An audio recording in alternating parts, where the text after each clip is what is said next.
Hello guys, welcome to my YouTube channel Vineet sir.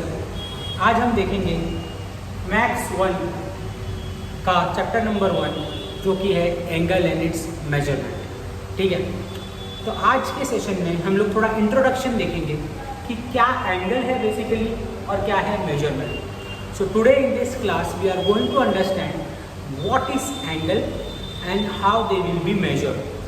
This chapter carries 2 exercise 1.1, 1.2। ये पूरा Maharashtra board के according है। ठीक है गाइस, तो जब आप स्टार्ट करते हो 10th स्टैंडर्ड के बाद में 11th में, तो उसके बाद में ये जो पहला चैप्टर आता है मैथ्स 1 का, वो है एंगल एंड इट्स मेजरमेंट। तो देखते हैं इसको कैसे हम लोग समझेंगे। तो सबसे पहले तो हम लोग समझते हैं कि एंगल होता क्या है basically. So what is angle? आपने देखा होगा, आपने अपने 2nd, 3rd, 4th, 5th standard से देखा होगा 10th तक। एंगल का बहुत इंपॉर्टेंट रोल है। ट्रिग्नोमेट्री एक चैप्टर है, यस ट्रिग्नोमेट्री अभी आने वाला है, इसके बाद ट्रिग्नोमेट्री चैप्टर। तो अभी आप देखेंगे कि एंगल क्या होता है बेसिकली। मैं बोलता हूँ एंगल 30 डिग्रीज, एंगल 60 डिग्रीज। ठीक है, तो ये क्या है? एंगल है। ओके, तो हम लोगों को ये देखना है कि कैसे ये एंगल क्या है, पर अपने को ड्रॉ नहीं करना है कुछ भी गाइस, अपने को मैथमेटिकली एनालिटिकली सॉल्व करना है। देखो होता क्या बेसिकली, मैथ्स को आप 2 तरीके से प्रॉब्लम्स को सॉल्व करते हो। जो पहला तरीका है वो है एनालिटिकल और दूसरा जो तरीका है वो है ज्योमेट्रिकल। ठीक है, तो हम लोगों को यहाँ पे ज्योमेट्री नहीं करनी है, अपने को क्या करना है? एनालिटिकल एनालिसिस करने का है। तो how we will do that analytical analysis? Let us try and understand. Okay, so analytical analysis में हम लोग जो सबसे पहला देखते हैं कि पहले तो एंगल क्या है और उसके बाद हम देखेंगे उसके डिफरेंट टर्म्स। ठीक है, चलो देखते हैं कैसा क्या होता है। तो पहले एंगल ड्रॉ करते हैं। ये है आपका एंगल। ठीक है, मैं लेता हूँ एंगल ए, बी और लेता हूँ एंगल सी। तो आप देख रहे हैं ये एंगल।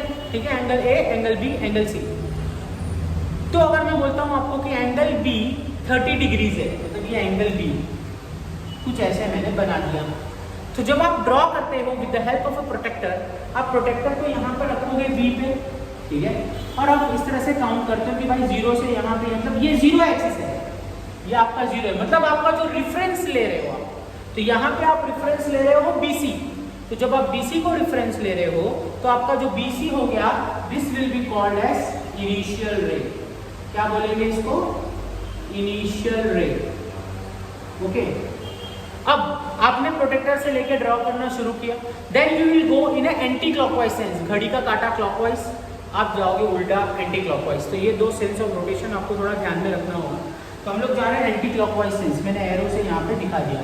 ठीक है, तो जब मैं एंटी क्लॉकवाइज सेंस जा रहा हूँ, मतलब मैं BC से जा रहा हूँ BA की तरफ। तो जब मैं BC से BA की तरफ जा रहा हूँ, यानी कि वो एंटी क्लॉकवाइज सेंस में, in this particular we will take anti clockwise sense as positive and clockwise sense as negative. ठीक है, तो 11th में अभी आपको बहुत देखना पड़ेगा ये anti clockwise sense, clockwise sense, जो कि आपका फिजिक्स में भी आने वाला है। तो फिजिक्स जो कि साइंस का पार्ट है। ठीक है, तो देखते हैं कैसे इसको करेंगे। इनिशियल रे ये हो गया। अब मैं जा रहा हूँ BC से BA की तरफ, तो ये BA जो मेरा हो गया, that will be a final रे। क्या होगा ये? फाइनल रे। तो इनिशियल रे से कहाँ जा रहा है ये? इनिशियल रे से जा रहा है फाइनल रे की तरफ। ठीक है, तो मैं बोलूँगा क्या? एंगल CBA और ABC, जो भी आप बोलना चाहो। ठीक है, तो ये एक सेंस हो गया रोटेशन का। अब जरूरी थोड़ी ना है कि मैं BC से BA की तरफ ही जाऊँ। अगर मैं चाहूँ तो BA से BA BC की तरफ भी तो जा सकता हूँ, लेकिन अब मेरा जो सेंस ऑफ रोटेशन होगा वो सेंस ऑफ रोटेशन होगा क्या? उल्टा। मतलब मैं BA से जा रहा हूँ BC की तरफ। BA से कैसे जा रहा हूँ मैं? BC की तरफ। तो आप देख रहे होंगे कि दोनों, अब आप बोलोगे कि क्या सर क्लॉकवाइज और anti clockwise sense of rotation के एंगल सेम होंगे क्या? तो नहीं, जरूरी नहीं है, क्योंकि अगर आप जा रहे हो क्लॉकवाइज जा रहे हो, क्लॉकवाइज, मैंने आपको बोला कि क्लॉकवाइज नेगेटिव है। ठीक है, तो मतलब आप नेगेटिव जा रहे हो तो वो एंगल जरूरी नहीं है कि ये इसके सेम हो एंटी क्लॉकवाइज के। ठीक है, तो ये एक कंसेप्ट है जो मैं बताना चाहता था आपको। मैंने बता दिया, इनिशियल रे बोलो, चाहे फिर इसको हम लोग इनिशियल आर्म भी बोलते हैं। ठीक है, रे की जगह पे आप आर्म लगा दो तो उससे कुछ मतलब नहीं होने वाला। ठीक है, ओके, तो गाइस आपको समझ में आ रहा है क्या चीज़ है? ठीक है, तो अभी इतना आपने समझ लिया। अब देखते हैं जीरो एंगल क्या होगा। ठीक है, जीरो एंगल का कंसेप्ट भी बहुत इंपॉर्टेंट है। तो ये जीरो एंगल क्या होता है वो भी हम लोग देख लेते हैं, ठीक है। Zero angle, first zero angle, what do you understand by zero angle? Zero angle मतलब कि एंगल ही आपका जीरो है, मतलब वो एंगल बना ही नहीं रहा है। मतलब आपने इनिशियल रे से स्टार्ट तो किया, लेकिन जो आपका फाइनल रे है ना, वो फाइनल रे आपका इनिशियल पे ही जाके कोइंसाइड कर रहा है। मतलब आपका जो जीरो एंगल बनेगा वो कुछ ऐसे बनेगा। ये हो गया आपका ए बी सपोज लिया मैंने, तो यहीं पे आपका मैंने सी बी बना दिया, ठीक है। तो मतलब A B initial ray coincides with A C, zero angle, ठीक है। मतलब क्या बोला मैंने इसमें कि whenever the initial arm coincide with final arm, then I can say that it's a zero angle. I hope guys आपको समझ में आ रहा है। I'm trying to make this lecture simple so that you guys understand, ठीक है। क्योंकि जब आप अभी धीरे धीरे फिर हम लोग इसके और भी पार्ट्स को एक्सप्लोर करेंगे कि how we will get the things in a correct manner, और उसको समझने की कोशिश करेंगे so that we can solve any question which comes in your college का exams, right. So let us start with the another part which is one rotation angle. Now what is one rotation angle? अभी ये one rotation angle क्या है तो मैं यहीं पे आपको बता देता हूँ। मान लो मैंने इनिशियल रे ए बी से स्टार्ट तो किया, अब फुल रोटेशन पूरा घूमेगा ये, ठीक है। मैंने यहाँ से घुमाया घुमाया, ये घुमाया घुमाया घुमाया घुमाया, और वापस जाके ये ए बी पे जाके कोइंसाइड हो गया, ठीक है। तो मतलब अब देखो, पहले तो वो एंगल घूम ही नहीं रहा था, ठीक है। तो वो ए बी और ए सी सेम था। अब ए बी पूरा घूमा, ए बी पूरा घूमा और जाके इनिशियल रे से फिर से कोइंसाइड कर गया मेरा फाइनल रे विच वाज ए सी। आपको समझ में आ रहा होगा, करेक्ट है। तो अब ए बी भी सेम है, ए सी भी सेम है, लेकिन कब सेम हुआ? पूरा एक रोटेशन घूमने के बाद। तो उसको हम लोग बोलते हैं क्या?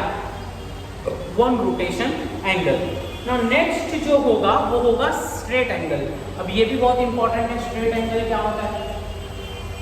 स्ट्रेट एंगल क्या होता है? तो अगर आपका रिफरेंस पॉइंट है, यहाँ से मैंने एक एंगल रे बना दिया ए बी, ठीक है।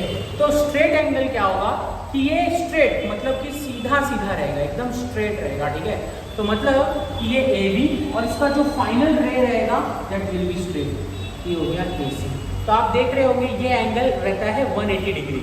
मतलब देखो, समझो ध्यान से, जब पूरा घूमता है ना, पूरा फुल रोटेशन, तो वो होता है 360 डिग्री। उसका ये पूरा नहीं घूमा है, ये सिर्फ आधा ही घूमा है, ओके, आधा ही रोटेट किया है। तो जब आधा रोटेट करेगा ना तो ये हो जाएगा क्या? 180 डिग्री। इसको ही बोलते हैं हम लोग क्या? Straight angle. क्या बोलते हैं इसको? Straight angle. तो होप गाइज आपको कंसेप्ट समझ में आ रहा रहेगा। ये इंट्रोडक्शन पार्ट है, इसके बाद और भी अपने को थोड़ा एक्सप्लोर करने का है। अब राइट एंगल क्या है फिर? अगर मैं इसको थोड़ा सा, ये 180 है, इसका अगर स्ट्रेट एंगल का मैंने आधा कर दिया तो ये आधा क्या होगा? देखो 180 ऊपर है तो 180 नीचे भी है। तो अगर मैंने इसका आधा कर दिया, 180 का आधा क्या होगा गाइस? 90। तो ये 90, ये 90, ये 90 और ये 90, मतलब 90 के 4 पार्ट्स। तो 90 × 4 क्या हो गया? 360 डिग्रीज हो गया। ओ गाइस आपको ये पूरा कंसेप्ट समझ में आ गया होगा। इसको बोलते हैं हम लोग क्या? राइट एंगल, ठीक है। अब हम लोग देखते हैं angles in quadrant, angle in standard position, ठीक है। तो वो एंगल इन स्टैंडर्ड पोजीशन क्या होता है गाइस? तो एंगल इन स्टैंडर्ड पोजीशन अगर मैं आपको ड्रॉ करूँ कुछ ऐसे, this is your Y axis. आपने ग्राफ तो बनाया ही होगा 10 तक, तो आपको पता होगा कि कौन कौन सा क्या क्या क्वाड्रेंट है, ठीक है। अब देखते हैं, अगर मैं यहाँ से चलूँ, ये रेफरेंस ओरिजिन पॉइंट ले लिया आपको, यहाँ से मैं अगर चलूँ तो अगर मैं ऐसे एंटी क्लॉकवाइज सेंस में जा रहा हूँ, अभी मैंने आपको बताया एंटी क्लॉकवाइज मतलब घड़ी के उल्टे जो काटा रहता है उसको उल्टा डायरेक्शन में जाओ, ठीक है, उसको एंटी क्लॉकवाइज बोलते हैं। तो अगर मैं एंटी क्लॉकवाइज सेंस में जा रहा हूँ तो मैं कुछ ऐसे जा रहा हूँ, मतलब ये हो गया 90, इसको बोलते हैं फर्स्ट क्वाड्रेंट। आप समझ लो फर्स्ट घर, फर्स्ट होम, मतलब यहाँ पे जो भी रे आएगा तो मैं बोलूँगा वो एंगल किसमें है? फर्स्ट क्वाड्रेंट में, ठीक है। मतलब अगर मैंने ऐसे एक रे बना दिया, ये हो गया फर्स्ट क्वाड्रेंट में। फिर उसके बाद आ गया दूसरा क्वाड्रेंट, तो ये क्या हो जाएगा आपका? Second quadrant. मतलब अगर यहाँ पे कोई एंगल अगर मैंने बना दिया, ये आ गया सेकंड क्वाड्रेंट में, ठीक है। अब क्या आएगा नीचे? Third quadrant. सब 90 डिग्री से गाइस, ठीक है, लेकिन एंगल कुछ भी बन सकता है, जरूरी नहीं है कि वो 90 है। जैसे यहाँ से मैंने लिया विद रिस्पेक्ट टू हॉरिजॉन्टल, तो ये जो एंगल है सपोज मैंने लिया -30, ठीक है, या 30 डिग्री, तो ये नीचे आ रहा है, थर्ड क्वाड्रेंट में आ रहा है। अब जो नेक्स्ट एंगल है लास्ट वाला वो आएगा आपका फोर्थ क्वाड्रेंट में। किसमें आएगा? फोर्थ क्वाड्रेंट में। आई होप आपको ये चीज़ पूरा समझ में आ रहा रहेगा। ये सारा है आपका क्या बोलते हैं इसको, एंगल्स इन स्टैंडर्ड पोजीशन, ठीक है। अगर एक आधा एंगल अगर स्ट्रेट एक्स एक्सिस पे है या फिर वाई एक्सिस पे, मैंने आपको बताया कि सपोज ये एंगल यहीं पे ही है, सपोज इसको मैं नाम ले देता हूँ OB, तो अगर ये OB इस OX पे ही है, यानी एक्स एक्सिस पे है या फिर वाई एक्सिस पे है, ऐसे एंगल को हम लोग बोलते हैं क्वाड्रेंटल एंगल। क्या बोलते हैं इसको? Quadrantal angle. तो होप गाइज आपको ये पूरा फंडा आज का समझ में आया होगा। नेक्स्ट टाइम हम लोग देखेंगे नेक्स्ट क्लास में। आज था introduction to class 11 maths 1 chapter number 1 angle and its measurement. तो आज हमने कंसेप्ट्स किए। अब इसके बाद करेंगे को टर्मिनल एंगल और बहुत सारे टर्म्स जिसको हम लोग एक्सप्लोर करेंगे। तो जल्दी से जल्दी, अगर आपको मेरा वीडियोज़ अच्छा लगा है तो लाइक करो, चैनल सब्सक्राइब करो और अपने दोस्तों तक भी शेयर करो और उन तक भी ये बात और ये मेरी वीडियोज़ को पहुंचा दो। तो चलो गाइस, मिलते हैं नेक्स्ट क्लास में। Thank you for watching my videos.